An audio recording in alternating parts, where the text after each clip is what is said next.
အားလုံးပဲမင်္ဂလာပါရှင်ဒီဗီဒီယိုလေးကတော့ပန်းတစ်ပွင့်စီလေးတွေမီနီဘော့ကတ်လေးတွေကိုပေပါတစ်ရွက်ထဲနဲ့ဘယ်လိုလေးစီးမလဲဆိုတာကိုပြပေးထားတဲ့ဗီဒီယိုလေးဖြစ်ပါတယ်ရှင်ရှေ့မှာပြသွားသလိုမျိုးပဲမှိုင်းခံရဲ့ဝက်ပင်ပေပါအဖြူအောင်လေးရဲ့တစ်ရွက်စီလိုပါတယ်ပြီးရင်တိတ်ကလေးရဲ့ကတ်ချီတို့ဓာတ်တို့ကတော့ကိုလိုတလိုမျိုးကိုအားတန်ရနဲ့သုံးလို့ရပါတယ်ရှင်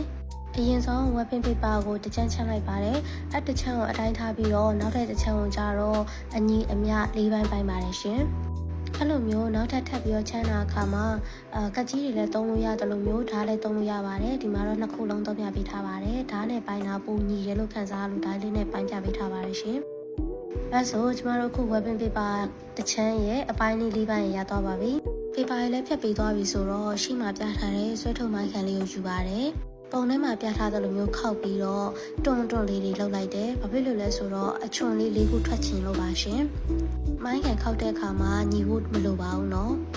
။ပြီးတော့ပန်းလေးမှာတော့ကတ်လိုက်ပါပြီ။ကတ်လိုက်တဲ့အခါကျလို့ရှိရင်အမှတိတ်ကိုစပြီးတော့သုံးရပါတော့မယ်ရှင်။တိတ်လေးနဲ့နည်းနည်းတင်းတင်းလေးကတ်လိုက်မယ်ပေါ့နော်။ပြီးရင်ဝက်ပင်ပေပါလေးစပြီးတော့စီးပါမယ်ပထမဦးဆုံး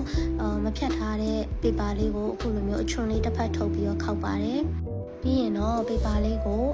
ဟိုဘက်ဒီဘက်တွန်းပြီးတော့စီးပါမယ်ရှင်တွန်းတဲ့အခါမှာဆိုလို့ရှိရင်အောက်ကနေအပေါ်ကိုပြင်ပြီးတော့တွန်းပြီးစီးပါမယ်နော်ဘာဖြစ်လို့လဲဆိုတော့အပေါ်ကပန်းစည်းပေပါအပေါ်ပန်းနဲ့ကတ်နေတဲ့အပေါ်ပိုင်းပေပါပေါ့နော်အဲ့ဒါတွေကမတွန်းသွားအောင်မို့လို့အောက်ကနေပြင်တွန်းပြီးတော့ပဲစီးပါမယ်ပြီးလို့ရှင်တော့ခုနကဖြတ်ထားတဲ့၄ပိုင်းကိုယူပါမယ်အောက်လေးနည်းနည်းလျှောပြီးတော့ဘက်ဘက်ကိုအရင်ဆုံးစစီးပါမယ်နော်ရွက်ခောက်နေလေးတွေအကုန်တူတူပါပဲရှင်စီးတဲ့အခါမှာလည်းအပေါ်ပိုင်းကိုပုံမပြတ်အောင်မို့အောက်ခြေမှာပဲအောက်ခြေကိုပဲတွန့်ပြီးတော့ပဲစီးသွားပါမယ်နော်ဘယ်ဘက်ကိုစီးပြီးသွားပြီဆိုတော့နောက်ထပ်ညာဘက်တစ်ဖက်ကိုလည်းထပ်ပြီးတော့စီးပါမယ်ပြီးရင်ကျန်တဲ့နှစ်ရွက်ကြံအောင်မှာကိုလည်းအဲ့လိုပဲအောက်လေးနည်းနည်းလျှောပြီးတော့ဘယ်တစ်ဖက်ညာတစ်ဖက်ထပ်စီးပါမယ်ရှင်